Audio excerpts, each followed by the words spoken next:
हर पत्रकार की जिंदगी में ऐसे अवसर आते ही हैं जब उनके समक्ष इतिहास बनाने के मौके हों। जनता के लिए, जनता की आवाज बनकर उनके लिए कुछ करने का अवसर। लेकिन क्या हमारे युवा युवा पत्रकार यह जानते हैं कि अतीत में किन पत्रकारों ने किन किन क्षेत्रों में, किन इलाकों में अपनी कलम से न केवल इतिहास रचा, बल्कि वह अवसर मुहैया कराया जिनके चलते पत्रकारिता न केवल लोकतंत्र के चौथे स्तंभ के रूप में स्थापित हो सकी, बल्कि आज भी जिनकी मिसाल दी जाती है। नमस्कार, आप देख रहे हैं साहित्य तक के बुक कैफे का एक दिन एक किताब कार्यक्रम। मैं हूं जयप्रकाश पांडे और आज मैं पत्रकारिता की दुनिया से जुड़ी एक ऐसी ही पुस्तक के साथ उपस्थित हूं जिसका नाम है गोलियों के सामने अडिग कलम, छतरपुर की साहसिक पत्रकारिता का दस्तावेज। राजेश बादल इसके रचनाकार हैं। राजेश बादल, जिनकी जन्मभूमि है छतरपुर, 5 दशकों से अधिक समय से पत्रकारिता का बड़ा चेहरा रहे हैं। Nai Duniya, Navbharat Times, Voice of India, India News, BAG Films और आज तक जैसे प्रतिष्ठित संस्थानों के साथ काम करने के बाद वे राज्यसभा टीवी के कार्यकारी निदेशक भी रहे। रेडियो पत्रकारिता में भी 100 से अधिक वृत्तचित्र, 10,000 से अधिक टीवी रिपोर्ट्स, 5,000 से अधिक आलेख, 20 से अधिक विश्वविद्यालयों में अतिथि व्याख्यान देने के साथ साथ राजेश बादल अपने आप में पत्रकारिता के ऐसे व्यक्तित्व के रूप में सामने आते हैं जिनके पास किस्सा गोई का, संस्मरणों का एक बड़ा खुला आकाश है। उनकी जो पुस्तकें रही हैं, शब्द सितारे, पंडित परमानंद, राजेंद्र माथुर, कहाँ तुम चले गए, मिस्टर मीडिया और हिंदुस्तान का सफर काफी चर्चित रहे हैं। यह पुस्तक छतरपुर, जो बुंदेलखंड इलाके का एक ऐसा जिला है जिसे सर्वाधिक पिछड़े जिलों में शुमार किया जाता है। छतरपुर शहर जो है वह बड़ा शहर नहीं है बल्कि छोटा सा कस्बा है और राजधानी भोपाल के अखबार भी उस जमाने में अगले दिन पहुंचते थे। ये उस जमाने की बात है। बात 1980 की है। 23 जुलाई का दिन था। एक युवती जो है वह वहाँ की एक लॉज में कॉलेज में प्रवेश लेने आई थी, जब एक दारोगा ने उसके साथ बलात्कार किया। उस खबर को वहाँ के स्थानीय अखबार, जिसका नाम था कृष्ण क्रांति, उसने एक दिन बाद यानी 25 जुलाई को प्रकाशित किया। जिस रात ये घटना हुई, यह खबर छपी, उसी दिन 8 साल की एक बच्ची का भी बलात्कार हुआ था। नतीजा ये हुआ कि गुस्साए लोगों ने वहां आंदोलन कर दिया। जब भीड़ आंदोलन कर रही थी तो पुलिस ने गोली चला दी। स्थानीय पत्रकारों ने प्रशासन के खिलाफ उस आंदोलन की अगुवाई करने की कोशिश की। नतीजा यह हुआ कि पत्रकारों को लगातार प्रताड़ित किया जाने लगा। पत्रकारों को दबाने के लिए जिलाधिकारी ने हर तरह के हथकंडे अपनाए। आलम यह था कि जिलाधिकारी ने न केवल अखबारों पर दबाव डाला, बल्कि पुलिस कप्तान के सामने यह कहा कि पत्रकारों को गिरफ्तार कर लो, फर्जी मुकदमे में गिरफ्तार करो। स्थानीय स्तर पर जो अखबार छपते थे, चूँकि छोटे शहर हैं, आधी शताब्दी पहले की बात है, आप समझ सकते हैं कि प्रशासन उस समय कितना ताकतवर रहा होगा। आज की तरह से सोशल मीडिया का युग नहीं था। जब अखबार विलंब से पहुँच रहा है, तो खबरें भी विलंब से पहुँचती होंगी राष्ट्रीय स्तर पर।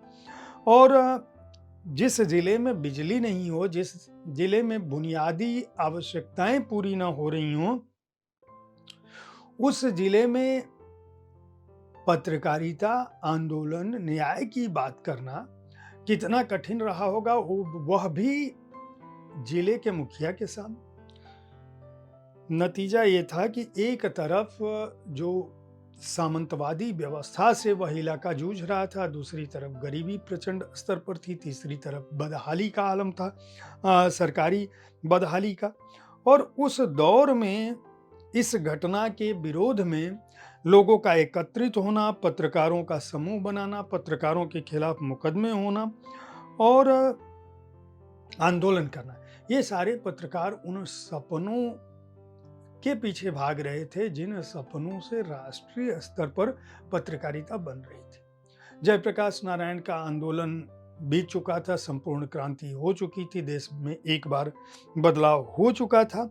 इसलिए स्थानीय स्तर पर पत्रकारों ने और स्थानीय अखबारों ने यह लड़ाई लड़ी। खास बात यह है कि इस मामले में राज्य के मुख्यमंत्री ने जिला और सत्र न्यायाधीश की अगुवाई में एक न्यायिक जांच आयोग बैठाया। उस आयोग पर असर डालने के लिए और पत्रकारों को दबाने के लिए जिला प्रशासन ने बहुत कोशिश की, लेकिन अंततः यह पाया गया, न्यायिक आयोग ने यह पाया कि उस मामले में जिला कलेक्टर दोषी थे और गोली चलाने की घटना गलत थी। छतरपुर के पत्रकारिता के उस संघर्ष ने न केवल स्वतंत्र पत्रकारिता बल्कि पत्रकारों के स्वाभिमान को भी स्थापित किया। वह उस इलाके में इसलिए भी मिसाल रहा क्योंकि जब एक बैठक हुई, उस बैठक में स्थानीय लोग उपस्थित थे। जिला कलेक्टर ने अपने लोगों को, जो उनके चमचे थे, जो किसी न किसी तरह से जिला प्रशासन से लाभ उठाना चाहते थे, उनको भी इकट्ठा किया था। लेकिन बैठक में उपस्थित प्रतिनिधियों ने, जो स्थानीय नेता थे, प्रभावी थे, उन्होंने कहा था कि कलेक्टर साहब, हम आपके पद का सम्मान करते हैं लेकिन आपका नहीं। आपका रास्ता गलत है क्योंकि आप अभी जिले में आए आपको साल भर हुआ है, लेकिन ये पत्रकार हमारे बच्चे हैं, हमारे सामने बड़े हुए हैं। ये बुजुर्गों का कहना था, हमें इन पर भरोसा है, ये लोग गलत नहीं हैं और हम सभी लोग बंद का समर्थन करते हैं। उस घटना ने क्या कुछ किया। मध्य प्रदेश के छतरपुर की उस घटना ने न केवल राष्ट्रीय स्तर पर पत्रकारों का, संपादकों का ध्यान खींचा, बल्कि सुरेंद्र प्रताप सिंह जैसे बड़े पत्रकार जो मुंबई में थे, राजेंद्र माथुर, उन लोगों ने भी इस घटना का पर दिल्ली के स्तर पर और अखबार के स्तर पर अपनी बात छोड़ी। 6 मार्च 1981 को विधानसभा में कलेक्टर के विरुद्ध जनमत के दबाव के बाद, जनता के दबाव के बाद, विपक्ष के दबाव के बाद वह जांच आयोग बना। उसने न केवल अपनी रिपोर्ट दी, बल्कि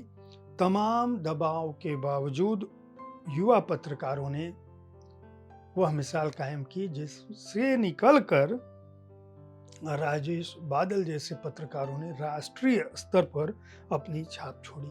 इस पुस्तक में कुल 11 अध्यायों में, हालांकि 12 अध्याय ही सही हैं, पहला जो खंड है उसमें 11 अध्यायों में उस दौर की बात है जो छतरपुर का है। दूसरा जो खंड है उसमें संघर्ष के जो दस्तावेज उपलब्ध हुए हैं, जिनमें उस समय के रविवार और राष्ट्रीय स्तर के अखबारों में जो खबरें छपी थी, उनका उल्लेख है। एन के सिंह ने इंडियन एक्सप्रेस में लिखा था, राजेश बादल लगातार लिख रहे थे। यह रिपोर्ट और संघर्ष का वह दस्तावेज दरअसल भारतीय पत्रकारिता के इतिहास में आंचलिक पत्रकारिता के गौरव और जमीनी स्तर पर पत्रकार और कलम की क्या ताकत हो सकती है, और जब जनता उसके साथ मिल जाए तो किस तरह से एक मिसाल कायम होती है, उसका भी प्रत्यक्ष प्रमाण प्रस्तुत करता है। साथ ही साथ बड़ी बात यह है कि जिन भी पत्रकारों ने राष्ट्रीय स्तर पर अपना नाम बनाया, कहीं न कहीं वे आंचलिक पत्रकारिता और स्थानीय स्तर की पत्रकारिता से ही जूझते हुए राष्ट्रीय स्तर पर पहुँचे थे।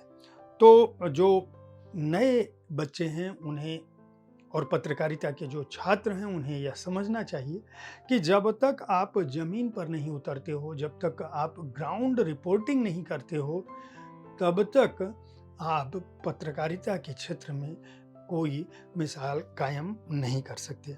अगर आप छतरपुर के उस संघर्ष के बहाने राष्ट्र की आंचलिक पत्रकारिता के मिजाज, उसके मन, उसके संघर्ष और पत्रकारों के उस उत्साह को समझना चाहते हैं जिसने हमारी वर्तमान पत्रकारिता को गढ़ा है, और आज चाहे वह प्रिंट मीडिया की पत्रकारिता हो, चाहे टेलीविज़न की पत्रकारिता हो, चाहे डिजिटल दुनिया की पत्रकारिता हो, जिसमें जनमत तैयार करने के लिए बहुत प्रभावी भूमिका में तमाम साधन संसाधन उपलब्ध हैं, तब 80 के उस दौर से आज तक हम कैसे पहुँचे, उसके लिए यह एक महत्वपूर्ण पुस्तक है। पंकज चतुर्वेदी जो प्रवासी प्रेम पब्लिशिंग के प्रकाशक हैं, उन्होंने इस पुस्तक को बहुत मनोयोग से इसलिए प्रकाशित किया क्योंकि उनकी भी पृष्ठभूमि में बुंदेलखंड का बहुत ही बड़ा योगदान है, छतरपुर का योगदान है। तो इस पुस्तक के लेखन के लिए, प्रकाशन के लिए राजेश बादल और प्रवासी प्रेम पब्लिशिंग का बहुत बहुत आभार। इस पुस्तक का मूल्य 375 रुपये है। मैं उम्मीद करता हूँ कि साहित्य तक के बुक कैफ़े के एक दिन एक किताब कार्यक्रम में मेरे द्वारा की जा रही पुस्तकों की यह चर्चा आपके लिए उपयोगी सिद्ध होती होगी।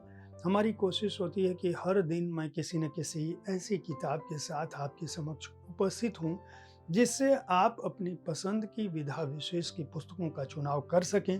कल ठीक इसी समय ऐसी ही किसी एक कृति के साथ फिर मिलूंगा। देखते रहिए साहित्य तक। धन्यवाद।